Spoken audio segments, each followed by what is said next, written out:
Salve, salve, senhoras e senhores e rapaziada em geral, tudo beleza? Estamos chegando, Tchê Show Podcast, episódio 3.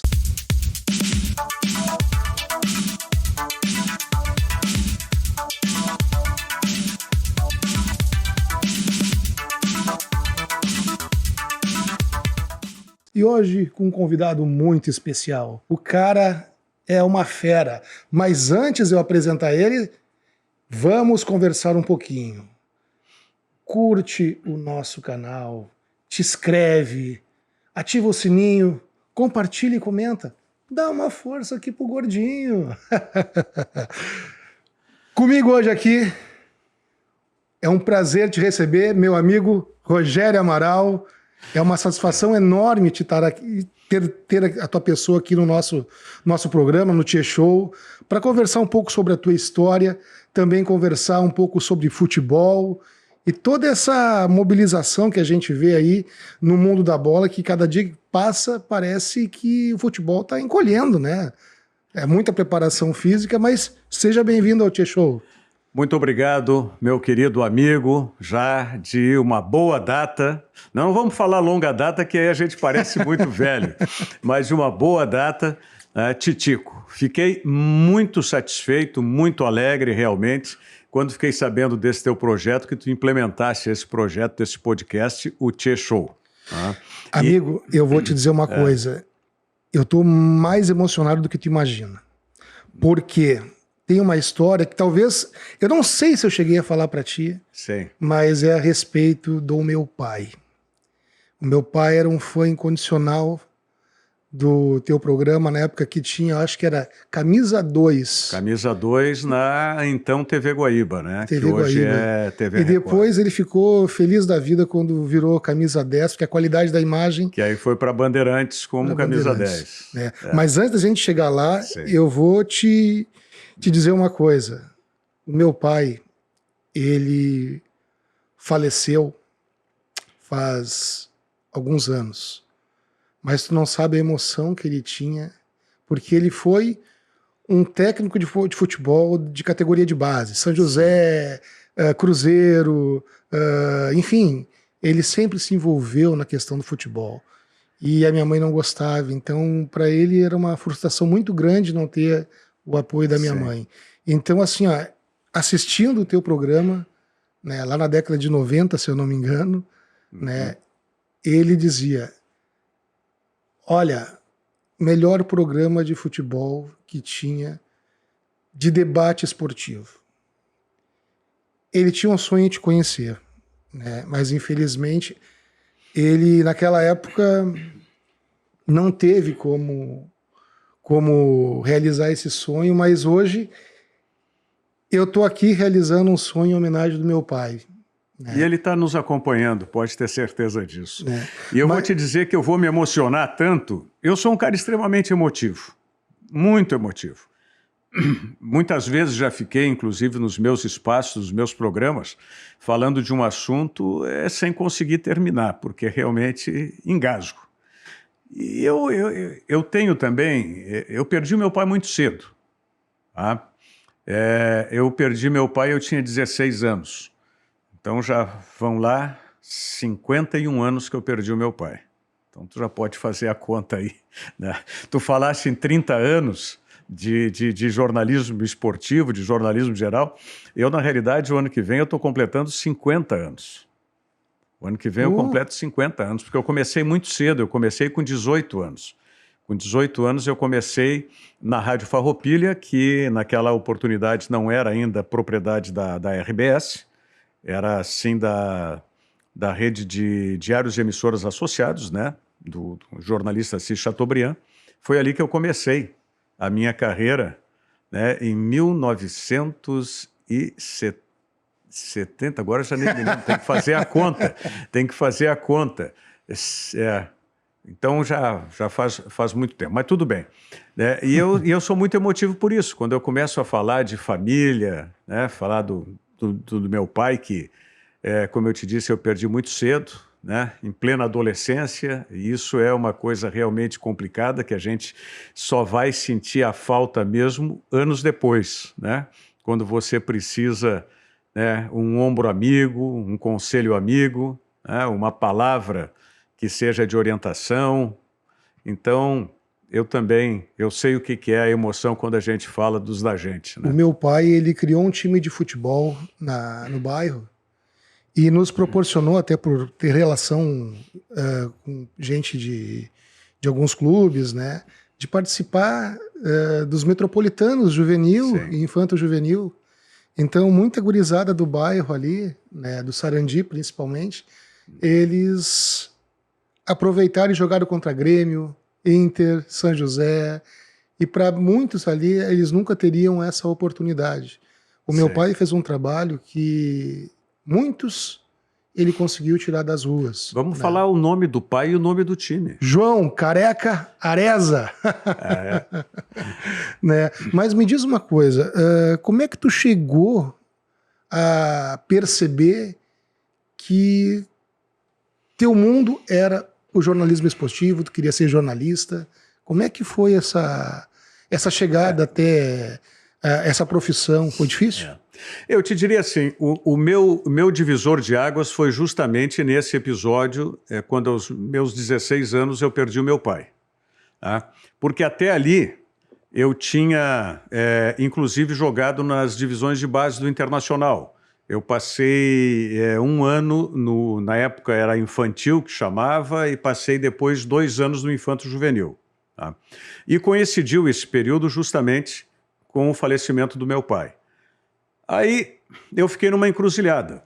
Eu não tinha mais como dedicar o tempo, eu também estudava, e no colégio que eu estudava, o Colégio Anchieta, eu tinha às vezes 2 turnos.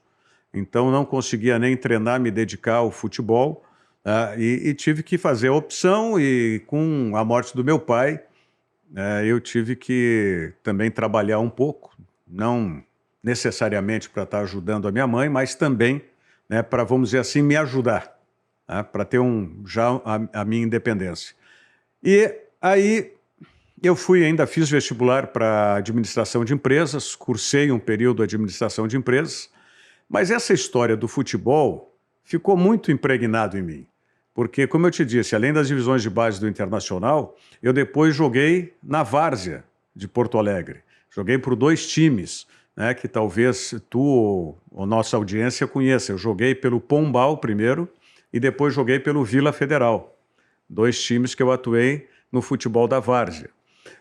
E aí, isso fica impregnado na gente, o futebol. E aí, quando eu tive a oportunidade de trabalhar em rádio, justamente com isso, eu tive como padrinhos que me encaminharam para essa atividade profissional. Eu tive o falecido Lupe Martins, que era repórter sim. Da Rádio Guaíba há muitos anos, e o Armindo Antônio Ranzolin, que já estava na Rádio Guaíba e era, inclusive, meu vizinho, morávamos na mesma rua, na Avenida Ganso. E aí eles me encaminharam para isso, porque eu queria era a proximidade com o futebol. Eu não tive, vamos dizer assim, como ideal o jornalismo inicialmente. Eu tinha como ideal era viver junto do futebol ainda, mesmo que eu não pudesse estar jogando. Quer dizer, jogava de forma amadora. E aí eu comecei. Foi aí que me propiciaram o Ranzolin de que eu tivesse uma experiência visitando a Rádio Guaíba, tanto os programas de estúdio quanto acompanhando nas transmissões dos jogos. E o Lupe Martins, que participava de um programa na TV Piratini, na época, chamado Conversa de Arquibancada. O Lupe Martins tinha esse relacionamento lá com o pessoal da TV Piratini e da Rádio Farroupilha e conseguiu que eu começasse a trabalhar, então com 18 anos, trabalhar como repórter na Rádio Farroupilha, para conhecer a profissão. Não tinha remuneração alguma, era um estagiário sem remuneração, mas foi uma base muito importante para o meu começo. Incrível. Foi um aprendizado extraordinário na Rádio Farroupilha, onde eu já comecei a fazer setor, porque tinha realmente carência de pessoal, então eu já cheguei, já fui encaixado como setorista e fiz setor de Grêmio, de Internacional, que é o acompanhamento diário das coisas dos clubes, e acompanhamento no local. Então era entrevistas, boletins, gravações, e ali eu passei meio ano aproximadamente, que foi efetivamente de uma escola extraordinária para mim. Pá, que legal. No meio daquele monte de jogador, naquele tempo tinha jogadores de qualidade, jogadores fantásticos. Sim, era a época que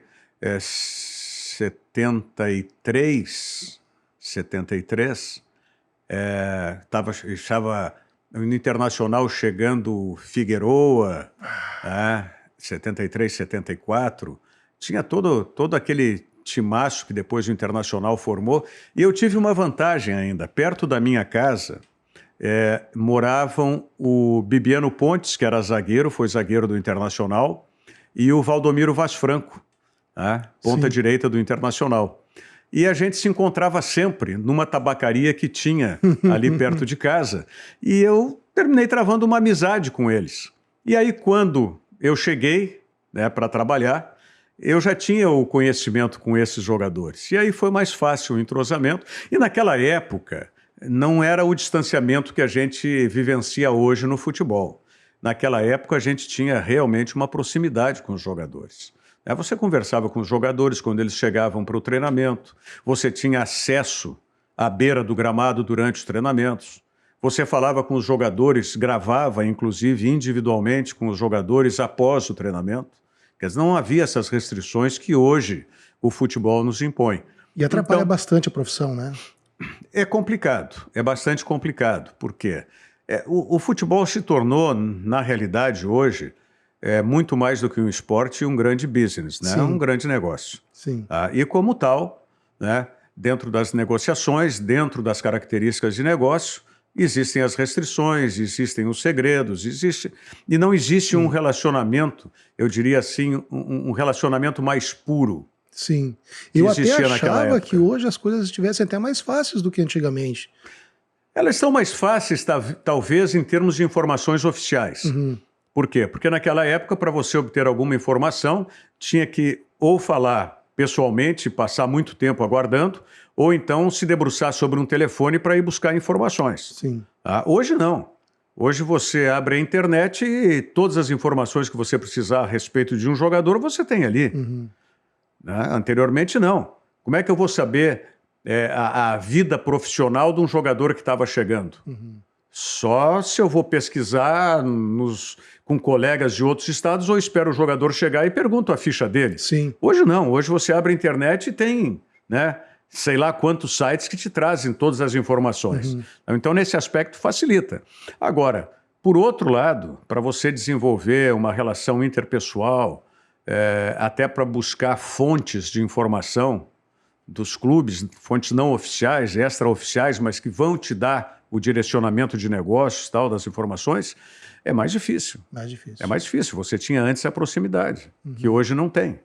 E depois desse local que tu trabalhou... Na Farroupilha? Na Farroupilha, como é que te deu teus encaminhamentos para os teus projetos, para chegar nos teus projetos que hoje tu executa, né? Eu tenho, assim, uma outra dívida de gratidão muito grande com um profissional que também já não está mais entre nós, que é o Vianney Carlet. O Vianney Carlet, eu tinha conhecido, na época ele trabalhava na então TV Difusora. Difusora. Hoje Bandeirantes. Ele trabalhava na TV Difusora e ele também era setorista, porque a TV Difusora, naquela oportunidade, ela fazia um acompanhamento como se fosse rádio. Tinha programas de debate esportivo, o famoso Jogo Aberto, que ela tinha aos domingos, e durante a semana ela tinha programa esportivo ao meio-dia e também à noite. E então mantinha setoristas. E eu criei uma amizade, uma relação muito boa com o Vianney Carlet. E aí, uma tarde de sábado, eu tinha já me afastado da Rádio Farroupilha, porque a minha mãe disse, tá, tudo bem, tu tá gastando aí e tal, e não entra nada, não ganha nada, então vamos pensar nesse negócio aí, vamos trabalhar em outro lugar. E eu realmente tinha parado com a Rádio Farroupilha, já estava procurando emprego, e aí estou num sábado de tarde, num campinho perto da minha casa, parado jogando futebol, e o Vianney Carlet passou caminhando. E aí me viu, tal, começamos a conversar, E ele disse, não te vi mais lá na época no Beira-Rio, que fazíamos o setor internacional. Eu digo, não, eu parei porque não tinha remuneração, não tinha como mais manter e tal. Ele disse, escuta, peraí que eu vou falar com o meu chefe lá na TV Difusora, que a gente está precisando, né, de um repórter e tal. E aí foi. Falou, o chefe era o Arido Santos, que foi uma outra escola importantíssima para mim, né? Era o responsável pelo esporte da TV Difusora, o seu Arido Santos. E eu fui para a TV Difusora e passei a ser repórter. E ali é que começou também a minha história na televisão. Já comecei bem cedo também fazendo televisão, não apenas rádio. E aí depois passou, aí saí da TV Difusora, tive uma oportunidade na Rádio Gaúcha, né?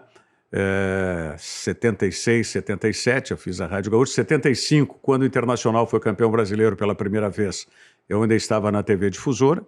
E depois, no bicampeonato em 77, eu já estava na rádio, aí estava na Rádio Gaúcha, 76, 77.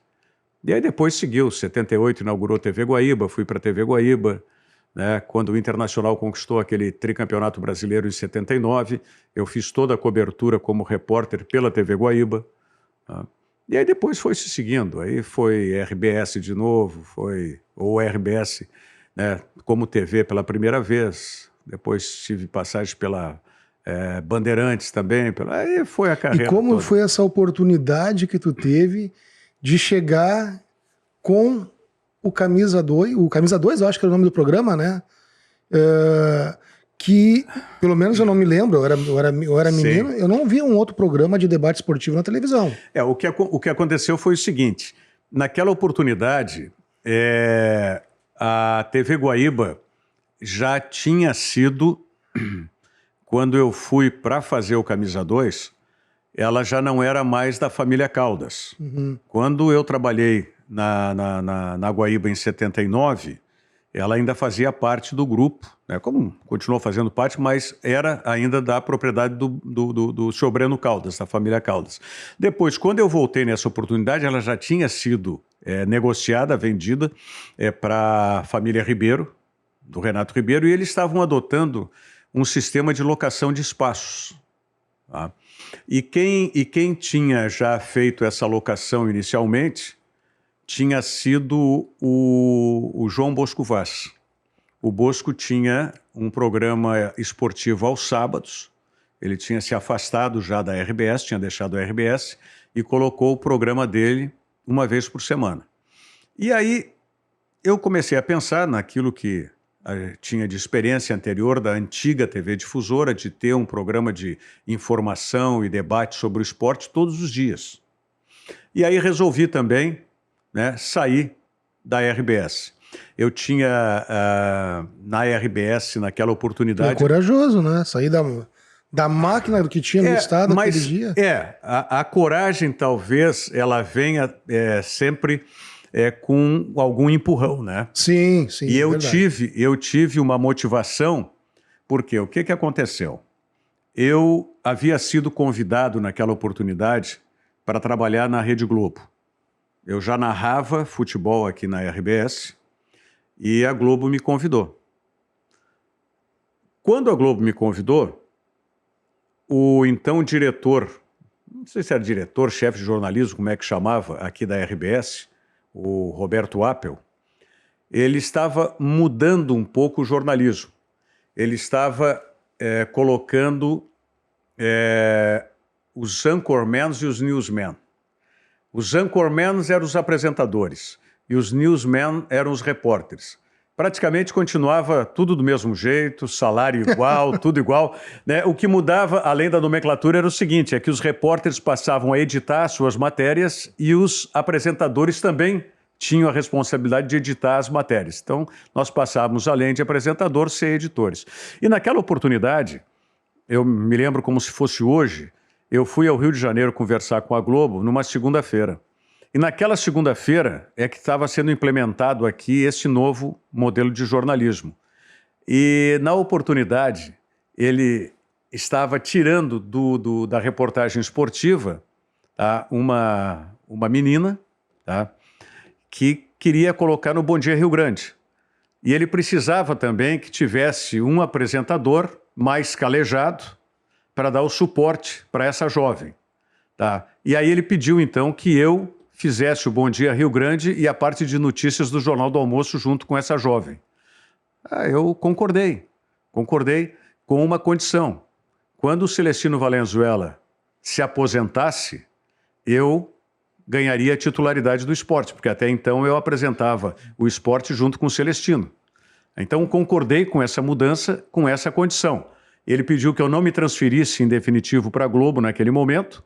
Eu consenti isso, tá? Para ficar, né, vamos dizer assim, apresentando esses dois telejornais, o Bom Dia Rio Grande e chamava-se Rede Regional de Notícias, dentro do Jornal do Almoço, com essa jovem jornalista que estava começando em estúdio, vinha da reportagem do esporte, que era a Cristina Ranzolin. Que legal. Tá? E aí, então, eu consenti. Só que aí vem a traição.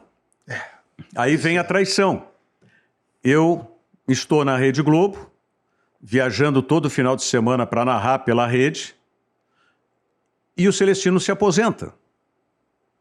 E ao invés de o Roberto Appel honrar o compromisso de me dar a titularidade do esporte, não.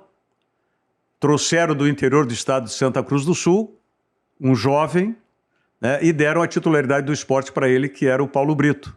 Sim. Né? Então, quando isso aconteceu, que foi o início dos anos 90, eu já comecei a gestar a ideia de sair, de me afastar. Mas ainda tinha um vínculo com a Globo. Quando veio o Plano Collor, a Globo cortou muitos dos seus apresentadores, tanto do Rio de São Paulo, e também aqueles que era o meu caso, viviam fora do eixo Rio-São Paulo. Aí quando houve isso, aí definitivamente eu digo, não, olha, ou eu tenho a titularidade do esporte aqui, ou então eu vou me embora. E aí eu comecei a estruturar o Camisa 2. Mas para ser não um programa semanal, como era o caso do Bosco, e na época o Edgar Schmidt também tinha um programa às segundas-feiras na TV Guaíba, que era o Cadeira Cativa. Eu digo, não, eu quero um programa diário, aos moldes daquilo que eu vivi na então TV Difusora. Eu quero um acompanhamento diário do futebol, tá? E além das informações com análise, com debate. E aí eu criei o Camisa 2. Criei o Camisa 2, tendo ao meu lado o meu compadre, Pedro Macedo, tá? Que foi quem começou essa história toda junto comigo. Depois o Pedrinho saiu e eu continuei com o Camisa 2 fazendo isso. Por quanto tempo? O Camisa 2 foi até de 91 até 95. 91 a 95. E até em 95, que foi a minha transferência para a TV Bandeirantes, aqui em Porto Alegre. Show de bola. E me diz, aquele time ali, que tinha ali, né? Foi tu que trouxe... o programa todo foi montado por ti, organizado por ti. Do Camisa 2? Do Camisa 2, sim, do Camisa 2 por mim e pelo Pedro Macedo. Né? Por mim e pelo Pedro Macedo. Nós éramos os permanentes no programa, e aí nós tínhamos convidados. Eu convidei o Cláudio Duarte para ser o nosso comentarista especialista, sim, na época em que ainda não era costume de se ter muitos jogadores ou ex-jogadores de futebol. Tá? Mas como eu havia trabalhado na Globo já com o Raul Plasman, ex-jogador, ex-goleiro do Cruzeiro, goleiro, do Flamengo, eu tinha essa convivência. Eu digo, realmente é importante alguém que esteve por bastante tempo dentro de campo participar. Então convidei o Cláudio Duarte participava conosco, e eu tinha, cada dia da semana, eu trouxe um especialista para falar sobre um determinado esporte.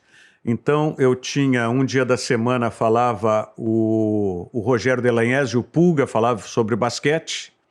O Marco Antônio Volpi, que tinha sido seleção brasileira, falava de vôlei, um outro dia.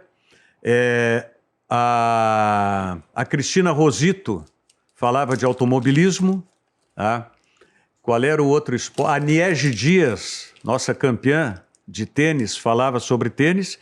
E nas sextas-feiras, como nós tínhamos uma programação intensa de turf no fim de semana, infelizmente a gente não tem mais isso agora, eu levava o Vergara Marques para dar as barbadas do turf e tal, e o Claudião também gostava muito. Esportes que na realidade não tinham espaço na televisão, né? Não tinham, mas despertavam interesse. Claro, despertavam muito interesse. Tinham seus nichos específicos. E eu acredito que isso aí tenha feito também boa parte do sucesso do Camisa 2 naquela oportunidade. E aí era muito interessante, porque nesse mesmo tempo eu trabalhei numa indústria de calçados, que hoje não existe mais, que era a Strasburger. Boa, Strasburger. A Strasburger. Eu tinha sido assessor do Strasburger na política, tá? E depois fui trabalhar com ele, também na fábrica. E lá nós tínhamos um cronista esportivo de âmbito nacional que era o embaixador de uma das marcas que eram fabricadas, que era o Tênis Cooper.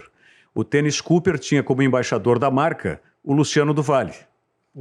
E lá eu mantive, já conhecia o Luciano do Vale, de ter cruzado com ele em jogos, enfim, em Copa do Mundo, inclusive, mas não tinha uma proximidade maior.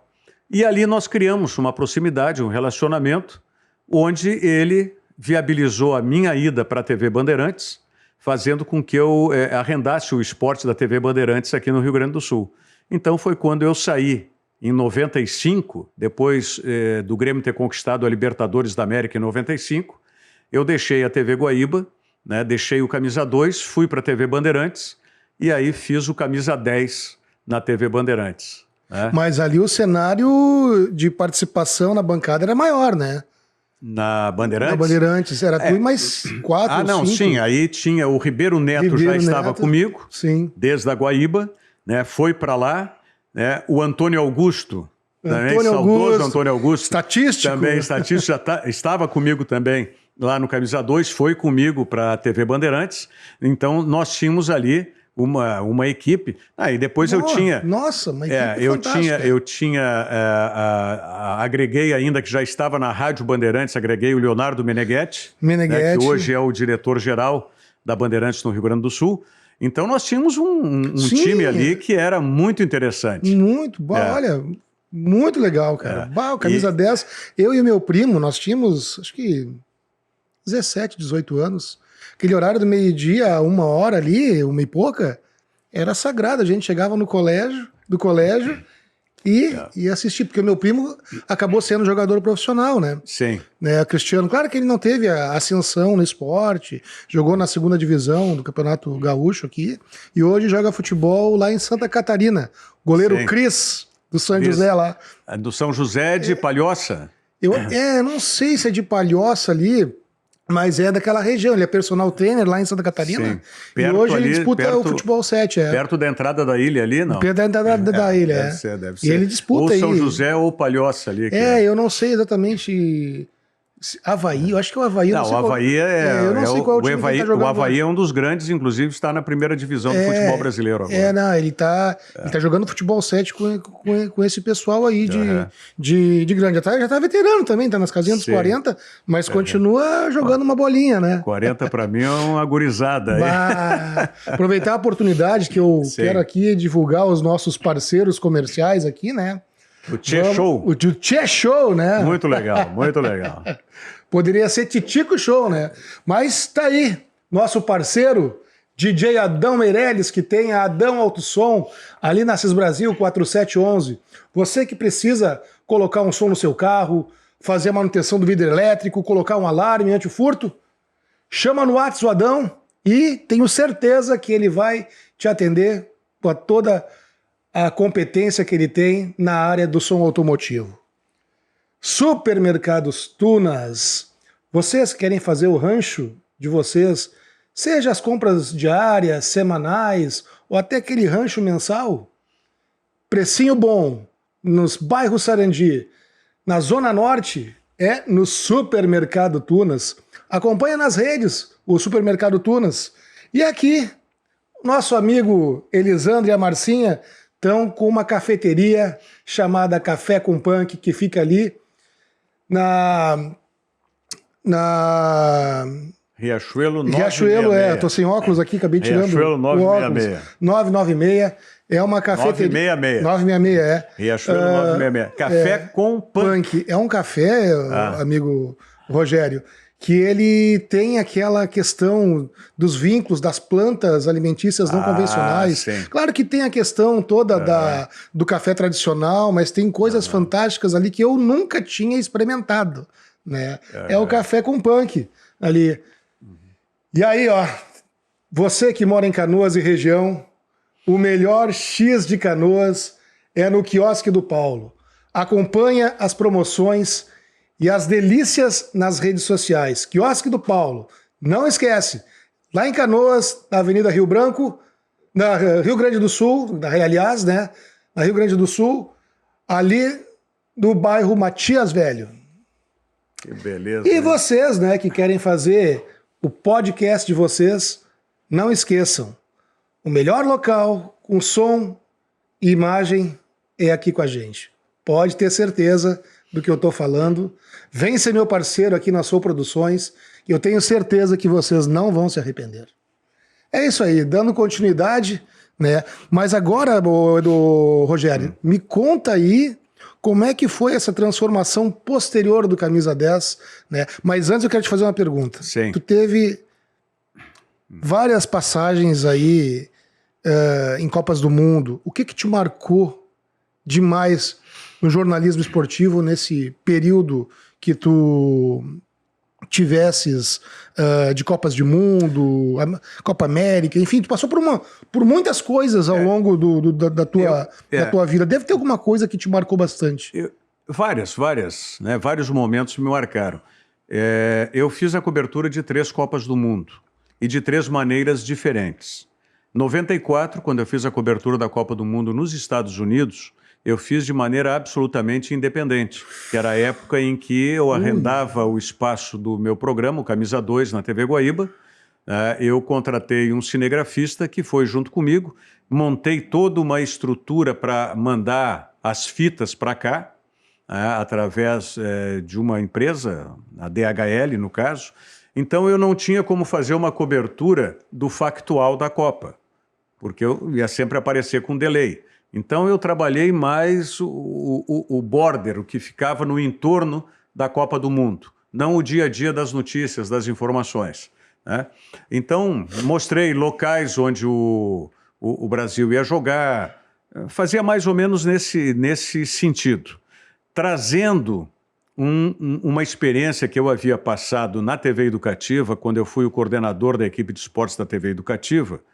E nós tivemos naquela Copa do Mundo, foi a Copa do Mundo, se não me falha a memória, de 82, na Espanha, onde a Rede Globo detinha já os direitos, mas havia liberado para as emissoras educativas, foi um acordo feito com o governo da época, ela liberava a bola rolando.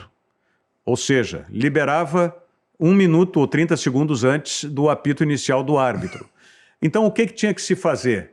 Tinha que se fazer todo um programa de espera. Nossa. E ali eu criei no programa de espera, como a gente na TV Educativa também não tinha muitos recursos de imagem. Na época, quem trabalhava comigo era o Biba Alvarez. Então nós fizemos naquela Copa do Mundo uma espera que normalmente tinha uns 30 minutos antes de cada jogo. O que nós fizemos? Nós fomos buscar imagens de livros, de revistas, e a gente mostrava, antes de cada jogo do Brasil, a cidade e as características daquele povo, daquela cidade aonde jogaria o Brasil. Vai jogar na Catalunha, por exemplo, então mostrava-se lá o que era Barcelona, o que era Catalunha, aquela história toda do separatismo. Quando tinha o País Basco, mostrávamos isso. Sim. Né? E nós procurávamos trazer da nossa sociedade em Porto Alegre, por exemplo, o Brasil ia jogar contra a Escócia.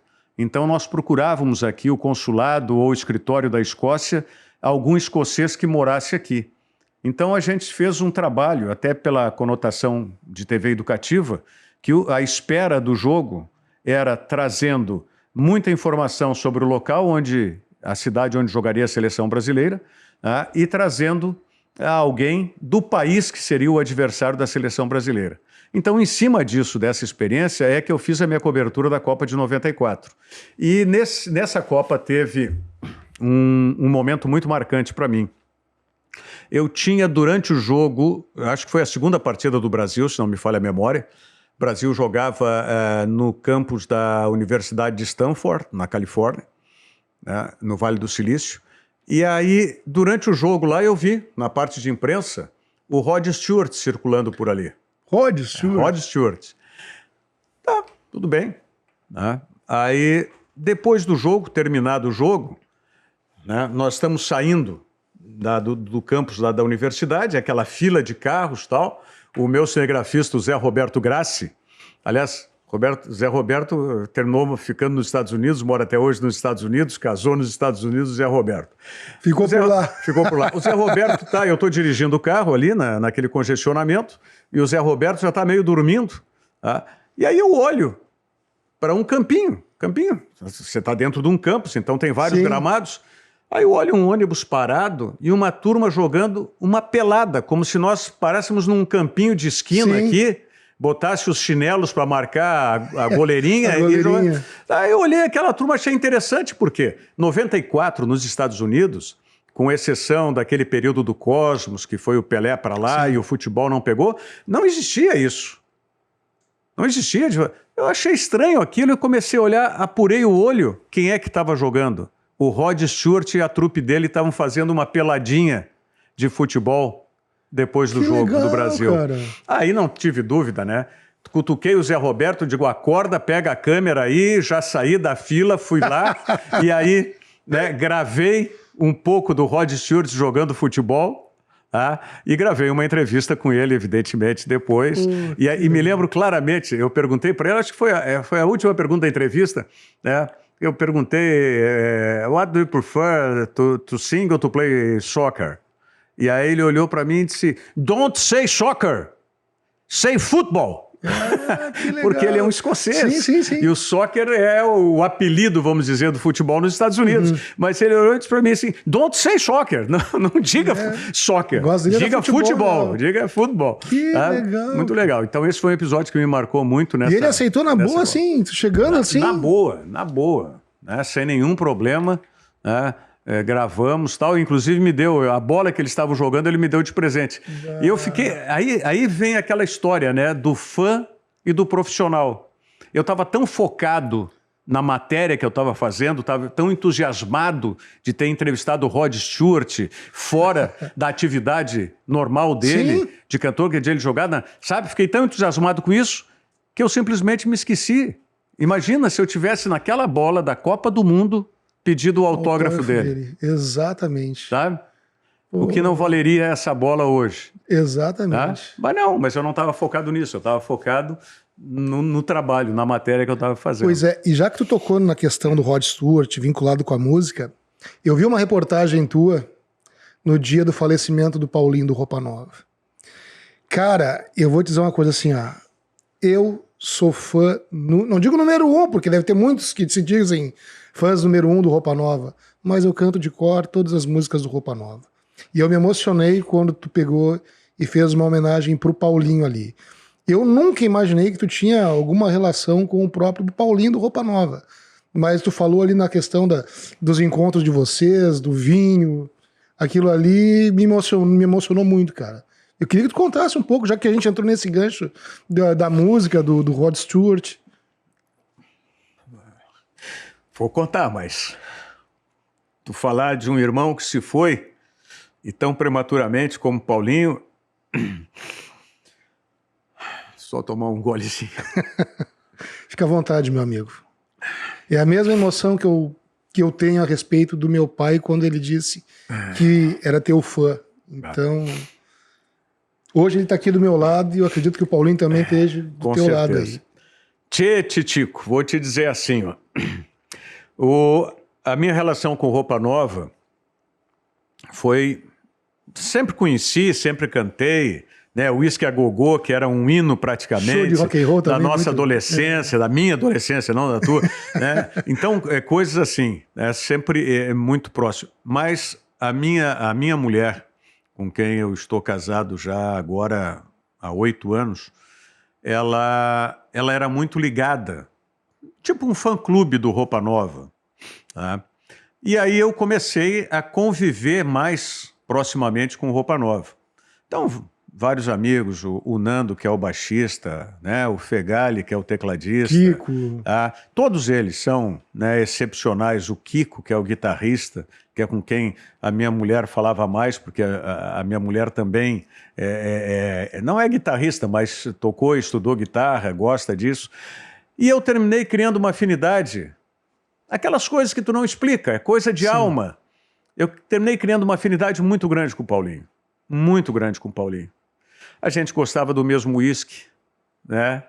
O Red Label, a gente gostava do mesmo Campari, e tinha que ser o Campari italiano, o Campari importado, sabe? Então a gente foi criando afinidades dessa natureza e aí nós nos tornamos assim muito próximos. O Paulinho se tornou um irmão mesmo, tivemos a oportunidade de ele, nessas turnês do Roupa Nova, ele ficar durante 10 dias em Porto Alegre, a gente ter convivido mais aqui.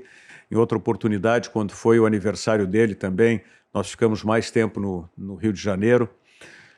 E a gente terminou criando uma afinidade. Foi um golpe muito duro, né, que eu diria assim, ó, de toda essa história da pandemia que nós passamos, claro, eu perdi outros amigos e conhecidos, tal, mas esse foi o golpe mais duro que a pandemia me deu, que foi ter levado o Paulinho. O Paulinho tinha muita história para cantar ainda, muita história para cantar. E hoje eu te digo assim, com toda sinceridade, claro, eu curto Roupa Nova ainda, mas já não é a mesma coisa. Já não é a mesma coisa. Já não é a mesma coisa. Paulinho era um cara, era um cara doce, era um cara puro, era um cara amigo dos amigos. Ninguém, o Paulinho podendo ajudava todo mundo, independente de quem fosse, chegado ou não, o Paulinho ajudava e não queria nem saber se ia ter reconhecimento, não digo nem retribuição, mas reconhecimento. Não. Paulinho era uma alma santa, cara. Eu acredito. Paulinho era realmente uma alma santa. Uma alma santa com uma voz incrível, extraordinária. Né? Extraordinário. Pelas músicas românticas que ele cantava ali. Não, o timbre de voz do Paulinho, o alcance de voz do Paulinho, era uma coisa impressionante. Paulinho, para mim, foi o maior intérprete que nós tivemos aqui. Né? Se você considerar timbre de voz, sonoridade, tá? Amplitude de voz, tudo, o Paulinho era incomparável, incomparável. Mas continuando, agora aliviar um pouco esse teu coração aí por ter falado de teu amigo. Essa caminhada agora que tu tá tendo aí numa nova casa, com o programa, como é que tá sendo essa experiência aí? Pois é, eu depois, eu tive um período em que eu resolvi, eu já tinha trabalhado, como eu disse, com o Strasburger, assessorando o Strasburger quando ele tinha sido vice-governador. Depois eu tive também, não um assessoramento, mas eu tive uma convivência muito próxima com a política na época do Antônio Brito, governador, porque Sim. eu apresentava os eventos para o Antônio Brito, tanto no Palácio Piratini, quanto principalmente no interior do estado. Tá? E aí eu resolvi ser candidato. Eu tive uma aproximação muito grande quando, na eleição que foi polarizada entre a Ieda Crucius e o Tarso Genro, tá? Do Beto Albuquerque ser uma terceira via. E eu na época, eu trabalhava na Web TV do Internacional, na TV Inter. Na realidade, foi tu que estruturou, né? Eu estruturei a Web TV, a TV Inter. E aí, foi aquele período da Copa do Mundo no Brasil, onde nós tivemos o Estádio Beira-Rio oficializado como palco da Copa do Mundo aqui em Porto Alegre. A arena não existia ainda, era um projeto, a Arena do Grêmio. Só que precisava fazer a adaptação do Beira-Rio, tá? As mudanças de acordo com a exigência da FIFA. Sim. Tá? E aí houve uma frente parlamentar muito grande para que o Internacional conseguisse, naquela oportunidade, os recursos que os estádios públicos vinham conseguindo, que era através do BNDES, porque apenas 2 estádios particulares sediaram a Copa do Mundo, o Beira-Rio do Internacional e a Arena da Baixada do Atlético Paranaense. E aí, essa frente parlamentar, onde eram vários partidos políticos que estavam misturados, vários colorados, vários parlamentares colorados, e ali eu tive uma proximidade também com eles e resolvi me candidatar. E um dos que estavam próximos era o Beto Albuquerque. E me interessou muito, porque eu participei de reuniões com outros partidos, onde o Beto Albuquerque seria a terceira via. Seria, vamos dizer, uma via de consolidação entre os extremos que estavam postos. As polarizações. Exatamente. E aí terminou não se concretizando isso, porque alguém se atravessou... Coisas da vida, coisas da política. Coisas da política. Alguém chegou de última hora, se apresentando também como possível candidato dessa terceira via, e terminou inviabilizando. Não era uma pessoa que tinha aceitação como tinha o Beto Albuquerque, enfim. Aí terminou não acontecendo a terceira via, o PSB, partido do Beto, terminou se coligando, era para o governo do Estado, e a minha candidatura seria junto para deputado estadual. E aí eu disse para o Beto, não, Beto, assim não vou. Mas continuei convivendo mais próximo com o partido, que eu sou até hoje filiado, apesar de não estar atuando, tu sabe bem disso, né? Mas Estamos, né? Tu é militante, tu continua atuante no partido, eu não. Mas aí me candidatei 2 anos depois à vereança em Porto Alegre. Mas não tinha chance. O que eu tinha de recursos econômicos, financeiros para fazer a campanha, eu dizia assim, o que eu tinha de publicidade em toda a cidade de Porto Alegre, alguns candidatos tinham só numa quadra na minha rua. Verdade. Então, é difícil, sabe que para furar isso, tem que ter ou um segmento específico ou você tem que ter muitos recursos. Mas tudo bem, não emplaquei a votação, mas estava próximo. E aí o partido terminou entrando para a base daquele governo, que era do Fortunati com o Sebastião Melo. E eu fui chamado para trabalhar e fiquei de responsável pela comunicação interna da prefeitura, né? Na Secretaria de Administração, fiquei responsável pela comunicação da Secretaria de Administração, que fazia a comunicação interna. E aí, 4 anos fiquei lá, aí parei com as minhas atividades em televisão. Na oportunidade, eu tinha um programa no Canal 20 da NET, que hoje se chama Bá TV, no Canal 20 da NET, que era o Rogério Amaral Entre Amigos, que era um programa de entrevistas variadas, enfocando mais a trajetória das pessoas. E tinha também na Ubra TV o programa que era o que eu tinha, quando saí da Bandeirantes e fui para Pampa, eu mudei o nome de Camisa 10 para Virando a Mesa. Virando a Mesa. Virando a Mesa, que foi um programa que também teve muito sucesso lá, porque a equipe da Rede Pampa era extraordinária. Né? Darcy Filho, Roberto Brauner, Antônio Augusto, que foi junto comigo, Ricardo Vidarte, sabe? O Chicão Tofani. Chicão Tofani. Não, era uma equipe... O Chicão Tofani entende de futebol ou só de festa mesmo? Não, o Chicão Tofani é o seguinte, ele tem muito conhecimento do futebol internacional. Eu não diria assim que ele é um entendedor do futebol, mas ele tem conhecimento do futebol internacional especialmente. Ele tem conhecimento do futebol, ele conhece, ele está informado sobre o futebol daqui também, mas muito bem informado do futebol internacional. Então a contribuição dele sempre era uma contribuição extraordinária. E aí então, esse programa que eu tinha levado para a Ubra TV, eu parei com os dois. E fui chamado para a prefeitura, então eu parei. Então eu fiquei 4 anos trabalhando, de 2013, 13, 14, 15, 16, que foi a gestão do Fortunati com o Melo. E aí o Melo não conseguiu a eleição naquela oportunidade e eu terminei me afastando e voltei com os programas de televisão. Então voltei para então TV Urbana, com o programa que eu tenho até hoje, o Virando o Jogo. Fiquei na TV Urbana 2017 até metade de 2018, quando inaugurou a RDC TV. E aí fui convidado para ir para a RDC TV e fiquei até agora, o início desse ano, até janeiro desse ano na RDC TV. E voltei para a antiga casa, que agora foi rebatizada não é TV Urbana mais, é sim Rede Sul de televisão. Porque o projeto que tem, e foi isso que me interessou, é um projeto maior do que era o da TV Urbana. Ou o projeto que foi, vamos dizer, interrompido naquela oportunidade da TV Urbana, quando eu e outros profissionais também, que tínhamos programas na TV Urbana, migramos para a RDC, que tinha sido inaugurada. Mas agora voltamos. Eu voltei com o meu programa, o Cadu Oliveira, que também tem um programa de esportes, o Dois Toques, voltou para esse canal, e o José Silvas, que tem um programa também de entrevistas variadas, o José Silvas também deixou a RDC TV e foi para a Rede Sul de televisão.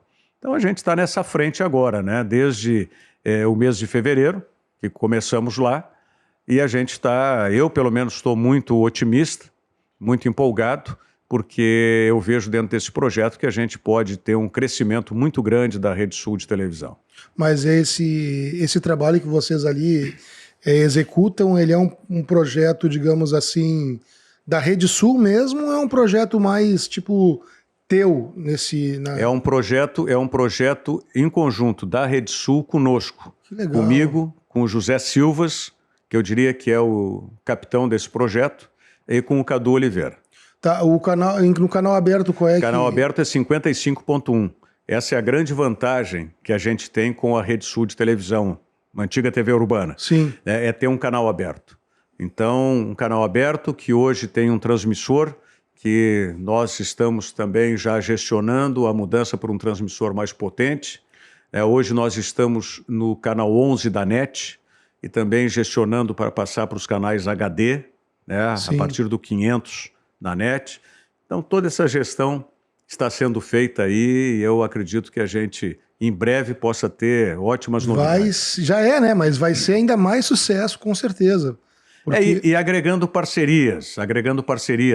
Eu, por exemplo, eu produzo o meu programa hoje, ele é exibido pela Rede Sul, evidentemente, mas a minha produção está nos estúdios da PW Produções, que é de um querido amigo e da esposa dele, o Paulo Medeiros e a Elaine Saikoski, que o Paulo eu conheci na época ainda que trabalhávamos na então TV Gaúcha, antes de ser RBS ainda, e aí o Paulo depois teve TV educativa também, e ele montou uma produtora, que é a produtora que faz a transmissão dos jogos.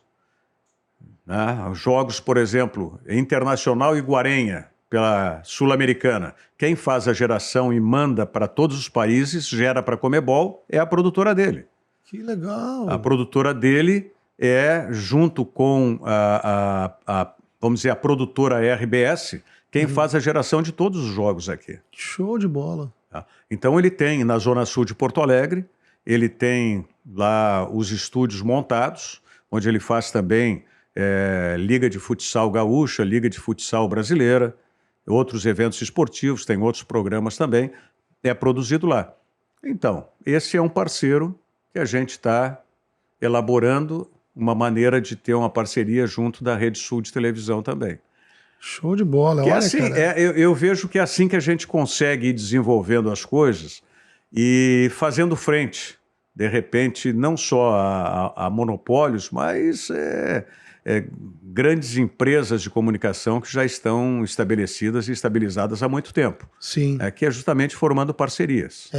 E vocês também têm, digamos ali, toda a estrutura de transmissão para as redes digitais também, as plataformas? Sim, também.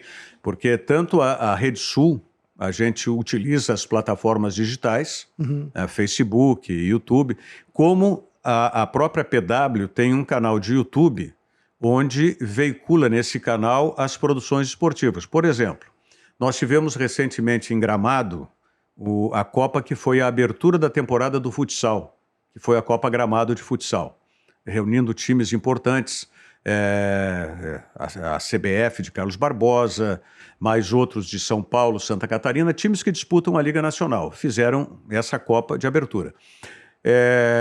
O Sport TV transmitiu as semifinais e as finais. A geração era da PW Produções. Sim. O que o Paulo faz? Claro, a aquiescência, a concordância do Sport TV, que era o detentor dos direitos.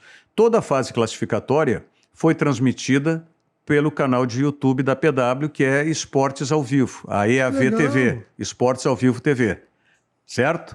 E aí as semifinais e a final, quem transmitia ao vivo era o Sport TV, mas com delay, né, vamos dizer, com atraso de 1 hora depois, terminou o jogo, logo depois podia a EAV TV também exibir esses jogos.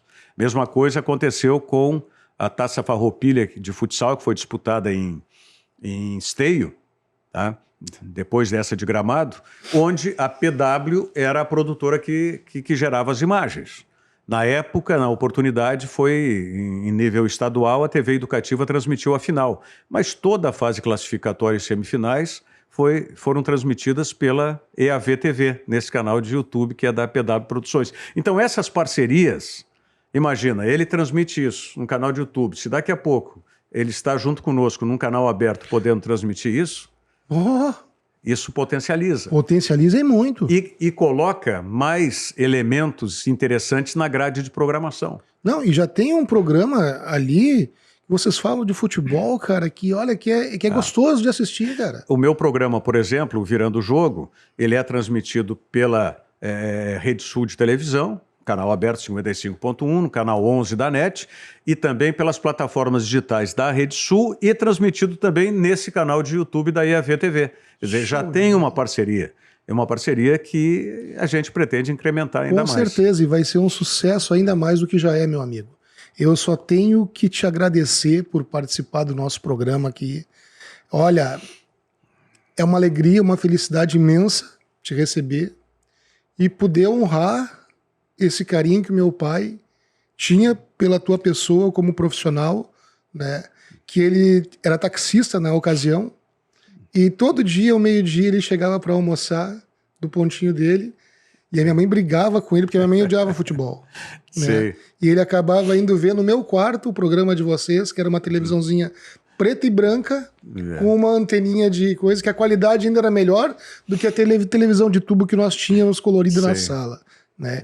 Então eu só tenho que te agradecer, porque além desse programa ser uma homenagem para o meu pai, também é uma forma de eu poder conviver mais um pouquinho contigo, conhecer melhor a tua história, a tua trajetória como profissional, e ainda mais como um grande amigo que eu tenho, pelo carinho que eu tenho contigo, e te agradeço do fundo do meu coração por tu ter vindo hoje aqui participado do T-Show. Deixar contigo aí as considerações finais. Titico, eu é que fico muito agradecido por tu teres me convidado. Como eu te disse, eu fiquei muito alegre, muito contente quando tu me dissesse que ia implementar esse projeto. Eu sou um entusiasta disso, eu sou entusiasta. Eu hoje participo, não tanto quanto eu gostaria, mas participo com o Fabiano Brasil, que é um querido amigo que lançou o ano passado o Poa Streaming, que era um sonho que ele acalentava, de colocar todo um broadcast, uma grade de programação em streaming. Então ele fez isso, faz 1 ano que está no ar o Poa Streaming, e ele está conseguindo, eu colaboro com ele, e eu sou um entusiasta disso. E o que eu disse para o Fabiano, eu repito para ti. Eu me vejo muito, eu me espelho muito em vocês que são mais jovens, quando vocês têm essa vontade, essa força empreendedora. E aproveitando, como o teu caso, essas novidades que a mídia nos traz. E como é o caso do Fabiano também, né, com o streaming. E isso é o novo na comunicação. Onde vai chegar isso, a gente não sabe. Verdade. A gente não sabe qual é o limite disso, se é que vai ter limite. A gente não sabe também que transformação que nós vamos ter em relação, né, à mídia tradicional, tanto de televisão, de rádio, livro, cinema, porque hoje você tem tudo isso à disposição. E a internet facilita isso enormemente. Então eu fico muito grato de teres me convidado para participar no início desse teu projeto e fico muito gratificado e honrado por essas referências que tu está me fazendo do teu pai em relação a minha atividade profissional, ao programa que eu fazia. E isso é muito caro, tá? Para mim. Isso fica muito guardado no meu íntimo, porque esse é o bem maior que a gente tem, Titico. É o reconhecimento das pessoas.